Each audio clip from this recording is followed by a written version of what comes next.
জলের অপর নাম জীবন। জল ছাড়া বাঁচবো কি করে বলুন তো? কলকাতা কর্পোরেশনের 6 নম্বর ওয়ার্ডের কাশীপুর জেটি সংলগ্ন এলাকা জ্যোতিনগর বস্তি, স্থানীয় বাসিন্দাদের অভিযোগ 9 দিন ধরে জল আসছে না রাস্তার কলে। এই বস্তিতে প্রায় 5,000 মানুষের বসবাস। প্রত্যেকেই দিন মজুরি করেন, কেউ কাগজ কোরান, কেউ আবার ভিক্ষা করেন। তাদের অভিযোগ এই এলাকার একটি স্থানে গর্ত করে জল বন্ধ করে দেওয়া হয়, পরের দিন থেকে জল আসছে না। সেই দিনই রাত্রেবেলা হঠাৎ করেই রাস্তার লাইটও বন্ধ করে দেওয়া হয়। এলাকার মানুষরা গেছেন স্থানীয় বড়ো 1 নম্বর বড়োর এক্সিকিউটিভ ইঞ্জিনিয়ারের কাছে। উনি তাদেরকে আশ্বাস দিয়েছিলেন একদিনের মধ্যে অবস্থার পরিবর্তন হবে। আমাদের 29 তারিখ থেকে আজ 8 দিন জল নেই আর কারেন্ট নেই খাম্বার। কি করে আমরা তো জানি না। আমরা রাত্রি 11টার সময় কারেন্ট জল চলে যায়, সে ব্যাপারে আমরা আছি। জল ওইখানে ওরা গর্ত খুঁজে, আমাদের কিছু মহিলারা জিজ্ঞাসা করে যে কী ব্যাপার এখানে গর্ত খুঁজে, বলছে লাইনের কাজ হবে। তারপরে আমরা ওইভাবে চুপচাপ রাত্রি 11টার সময় এসে 11:30টার সময় এসে দেখি জল এই সাইডে একটা আর ওই সাইডে একটা গাড্ডা খুলে জলটা বন্ধ। এবার সকালবেলা যখন আমাদের 6টার সময় জল আসে, সব মহিলারা জল ভরার জন্য রেডি আছে, দেখছে জল আসছে না। পরে দেখলাম কি পুরো দিন ভরে জল আসলো না। তারপরে আমরা এবার জলের লেগে সব হয়রান, কী ব্যাপার। এইখানে কিছু আছে আমাদের সাইডে, ওদিকে জল পড়ছে, ওদিকে জল পড়ছে। তার আমাদের জলটা কেন কেটে দিল? আমরা কি দোষ করেছি আমাদের জলটা কেটে দিল? তা আমরা কি সংখ্যালঘু, কি আমরা মুসলিম বলে তার জন্য আমাদেরকে জলটা কেটে দিলে হলো? কি ওনাকে ভোট দিইনি, কি উনি ভোট আমাদেরকে নিতে চায়নি বলে জলটা কেটে দিল? যদি ভোট নেওয়া যে দরকার ছিল ওনার, তাহলে আমাদের কাছে আসতে পারতো ভোটটা নিতে। আমরা যাকে দিয়েছি তো ভোট, তাহলে আমাদের জলটা কেন কেটে দিল? কারেন্ট কেটে দিলে বাচ্চা কাচ্চা সব রাত্রে ঘোরাফেরা করে, বড় বড় গাড়ি চলে এখান থেকে, ভয় লাগে যে রাত্রে দুর্ঘটনা না ঘটে যায়। কোনো পুলিশও আসে না, দেখে না যে আমরা কিভাবে আছি না আছি। তারপর ওরাও আসে না, দেখে না যে আমরা অন্ধকারে আছি। এই বিষয়ে এইভাবে আমরা আছি আর 8 দিন ধরে। আমরা কর্পোরেশনেও জানিয়েছি, থানায় চিঠি দিয়েছি, নটপড়ে থানায়, চিতপুর থানায় চিঠি, তারপরে কল ডিপার্টে চিঠি দিয়েছি, আরও বিভিন্ন জায়গায় যেখানে চিঠি দিয়েছে। তারপরে বললো কি আমরা যত শীঘ্র দেখছি 4-5 দিনের মধ্যে। আজ 8 দিন হয়ে গেল, এখনো কিছু ব্যাপার নেই। আর আমাদের জলের গাড়ি আসছে, আমাদের পয়সা দিয়ে কিনে আমার মা বোনদেরকে বা ছোটো ছোটো ভাই বোনরা আছে ওদেরকে জলের ব্যবস্থা করছি আমাদের সংস্থা থেকে। আমাদের রেজিস্ট্রি করা আছে। আজ থেকে আমরা এখানে 60 বছর, আমার জন্ম এখানে। আমার বাবা ছোটোবেলা থেকে এখানে ছিল, সে জঙ্গল কেটে গিয়েছে 1 সপ্তাহ, কোনো আশ্বাসই পূরণ হয়নি। এলাকার মানুষের অভিযোগ এই এলাকায় সংখ্যালঘু মানুষের বসবাস বেশি বলেই উদ্দেশ্য প্রণোদিতভাবে জল বন্ধ করে দেওয়া হয়েছে, কেটে দেওয়া হয়েছে রাস্তার লাইট। স্থানীয়রা জানাচ্ছেন এখন বাধ্য হয়ে প্রাইভেট ট্যাঙ্কারে করে জল নিয়ে আসতে হচ্ছে। 1 ট্যাঙ্কার জলেও একদিনে সব মানুষের জল কুলোচ্ছে না। পাশে রয়েছেন সিপিআইএম নেতৃবৃন্দ। এলাকার পশ্চিমবঙ্গ বস্তি উন্নয়ন সমিতির যারা নেতৃত্ব রয়েছেন তারা মানুষকে সংগঠিত করে তারা গিয়েছিলেন বোরোতে এবং চিঠি দিয়েছেন কলকাতা কর্পোরেশনের পুর কমিশনার স্মিতা পান্ডেকেও। কলকাতা হাইকোর্টে একটি মামলা দায়ের করার বন্দোবস্ত করেছেন বলেও জানিয়েছেন।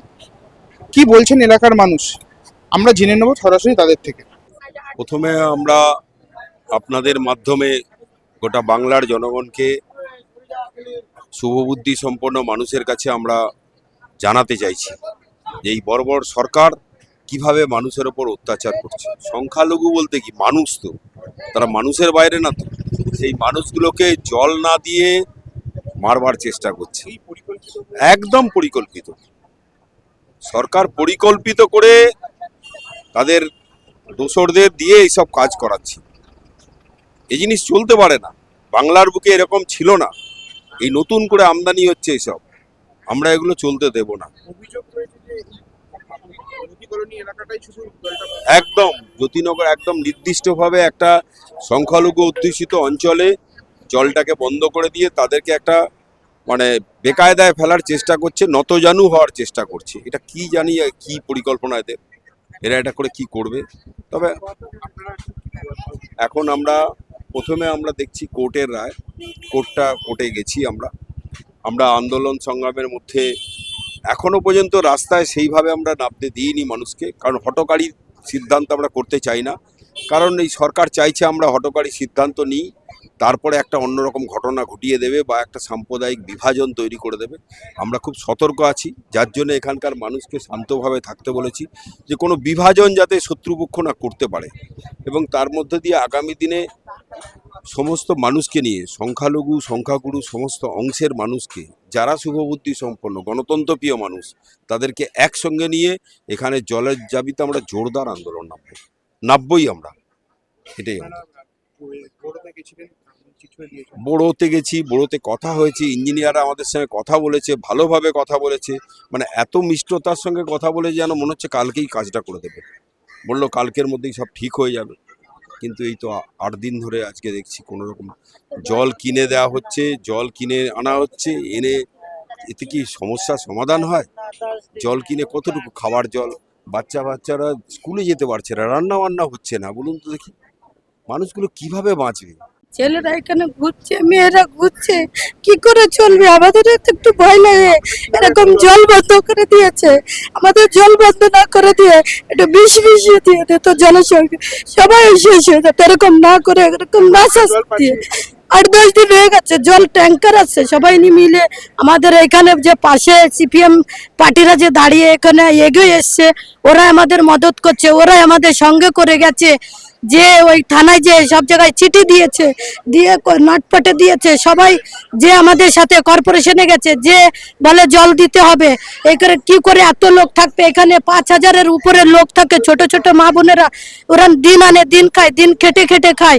কি করে যে স্কুলে যাবে, মাদ্রাসায় যাবে, এখানে কি করে ওরা জলের বোতল 10 টাকা বোতল, একটা বোতল কি করে কিনে খাবে? 300 টাকা মজদুরি করে, 8টা 10টা ঘরে বাচ্চা, ওরা কি করে জল কিনে খাবে? কি করে স্কুলে যাবে? ওরা কি করে কি করবে? আমরা একটা ট্যাঙ্কার আনলে তাই এক কোনায় রাখলে সবার জল খতম হয়ে যাচ্ছে। কি করবে? গঙ্গার জল এত নোংরা, কি করে যাবে? মা ভাই বোনেরা এখানে নামতে পারছে না, এত স্লিপ আছে, পড়ে যাচ্ছে, কারোর হাত ভেঙে যাচ্ছে, কারোর পাও ভেঙে যাচ্ছে, কেউ চোখে দেখে না। কি করে চলবে? এটা সরকার কি দেখে না? আমাদের কাছে পানি নেই, পানি বন্ধ করে দিয়েছে হঠাৎ করে, কিছু বলা নেই, কোনো সংখ্যা নেই। এত লোক দেখছে, এত লোক জানছে, কোনো করছে না, গুরুত্ব দিচ্ছে না। আমাদের এখনো জল চাই, রাস্তায় লাইট বন্ধ করে দিয়েছে, লাইট দিতে হবে না, মরে সাফ হয়ে যাক, জল তো চাই। জলের জন্য যদি না হয় তাহলে মানুষ মরে যাবে কি করে? মরবে তো, জল যদি না থাকে মানুষ মরে যাবে। বিষ মিশিয়ে দাও, বুলডোজার চালিয়ে দাও আমাদের উপরে, এত অত্যাচার না করে।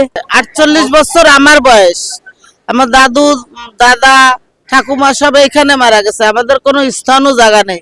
এখন যদি আমাদের বুলডোজার দিয়ে ভেঙে দেয় তো আমরা কোথায় যাব? আমরা তো এখানের বাসিন্দার, আমাদের আই কার্ড, পাসপোর্ট, তারপরে সব প্রুফ, আমাদের কাগজপত্র সব কিছু আছে, তারপরেও অত্যাচার করতেছে, সাইড দিয়ে বলতেছে ভেঙে দেবো, আজকে ভেঙে দেবো, কালকে তুলে দেবো। জল মানুষের জীবন। যদি দোকানের থেকে পামরুটি কিনে জল দিয়ে ভিজিয়ে মানুষের জীবন বাঁচে, সে জলকেও বন্ধ করে এত শত্রুতাই করতে। জল বলো, কোনো সুবিধা বলো অসুবিধা বলো, কোনোদিন আমরা এত কষ্ট পাইনি যে 8 দিন আমাদের বাচ্চাদের নিয়ে কি কষ্ট করছি। এক গাড়ি জল আনলি দেখো কত লোক, এত লোকের কুলায়, কেউ অল্প অল্প নিয়ে রান্না বাড়া করছে, কেউ রান্না বাড়াচ্ছে না, কেউ কাজে চলে যাচ্ছে, দিন আনি দিন মজদুরি খাটে খাই আমরা।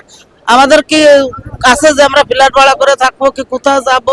এই আমাদের স্থানীয় জায়গা, এইখানে আমরা বাস করবো, এই জায়গায় আমাদের থাকতে চাই। আমাদের এই জায়গাতে যেন উচ্ছেদ না করে, আমরা সেটা চাই। পার্টি পলিসি তো ভোট আমরা চালি, যা খুশি সেই পার্টি পলিসি তো করতে পারে, কারোর তো নেই যে এদের পরে অত্যাচার করবো। তারপরে শুরুতে আমাদের আশ্রয় দেওয়া, বাবা আমাদের দাদুদের কেন আশ্রয় দিয়েছিল? এই যে আমরা এখন কোথায় যাবো? আমাদের এই জায়গা তাড়িয়ে দিলে, আমরা তো কোনো জায়গা চিনি না, এই জায়গা ছাড়া, কলকাতা ছাড়া কোথাও চিনি না, আমরা কোথায় যাবো? এই জায়গায় তো আমরা কাগজ কুড়োই, কেউ রোজদুর খাটে, কেউ ভিক্ষা করে খায়, এই অন্ধকারে চলতে পারে না। অনেকগুলো মানুষ অন্ধ ন্যাংলা লুচা আছে এর ভিতরে, তারা এই অন্ধকারে চলতে পারে না। লাইটটাও কেটে দিয়েছে, জলও দিচ্ছে। আমরা কর্পোরেশনে গেছি, বলছে 2-4 দিন পরে তোমাদের লাইন কেটে দেওয়া হয়নি, তোমাদের লাইন আছে, জল দেব। এখনো পর্যন্ত ওই 10 দিন, আজকে 10 দিন, 2 দিন আগে আমরা শুক্রবারের দিন গেছিলাম, আজকে সেই শুক্রবার, তাহলে আমাদের একদিনও জল দিনি, কি এক গাড়ি জলও পাঠায়নি। জল আমরা পয়সা কোথায় পাবো যে আমরা জল কিনে খাবো? বাচ্চাদেরও স্কুলে পাঠাতে পারছি না। এই গঙ্গার জল এখন বৃষ্টির সময় সব নর্দমার জল, তারপরে বৃষ্টির ধোয়ানি, বাচ্চাদের গোসল করাচ্ছে, তাদের গায়ে চুলকানি বেরিয়ে যাচ্ছে বড় বড়। এই ভিডিওটিকে লাইক করুন, আপনার গুরুত্বপূর্ণ মতামত কমেন্টের মাধ্যমে আমাদের জানান এবং আমাদের চ্যানেলের ভিডিও সবার আগে দেখার জন্য ইউটিউবে গণশক্তিকে সাবস্ক্রাইব করুন, ফেসবুকে ফলো করুন এবং শেয়ার করুন আপনার পরিচিতদের মধ্যে। আমাদের চ্যানেলে আপলোড হওয়া ভিডিও নোটিফিকেশন পেতে বেল আইকনটি ক্লিক করতে ভুলবেন না।